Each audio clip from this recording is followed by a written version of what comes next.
আজকে আমি খুব দুঃখ পেয়েছি। আজকে আমি 110% বাংলাদেশের সাপোর্টার ছিলাম, যাতে ফাইনালে ইন্ডিয়ার সঙ্গে খেলাটা হয় আর ইন্ডিয়া যা করার তাই করবে।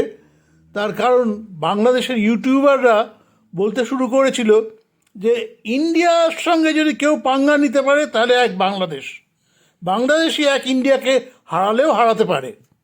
আজকে পাকিস্তান বাংলাদেশকে একদম ধুয়ে দিল।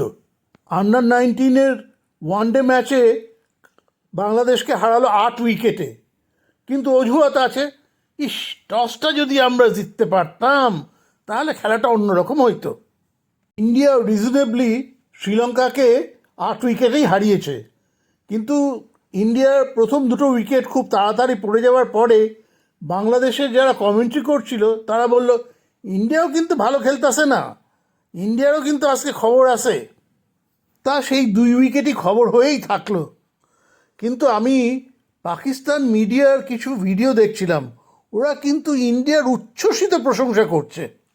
এমনকি ওয়াকার ইউনিস আর ইনজামাম দুজনেই ইন্ডিয়ার ক্রিকেটের খুবই প্রশংসা করলো।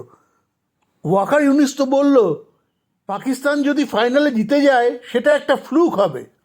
সত্যি ইন্ডিয়া আর বাংলাদেশের ফাইনালটা খুব মিস করব।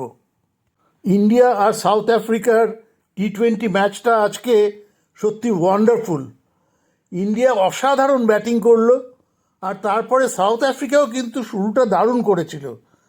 10 ওভার যখন খেলা হয় তখন ওরা কিন্তু 50% রান করে ফেলেছিল, এবং ওদের কারেন্ট রান রেট ছিল 13-র ওপরে, যেখানে আস্কিং রান রেট ছিল 11-র কাছাকাছি।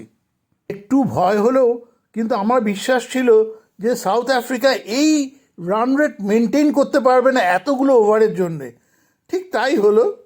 শেষের দিকে তো ইন্ডিয়া কামব্যাক করলো এবং সাউথ আফ্রিকা হেরে গেল, but I must say well played South Africa and congratulations team India.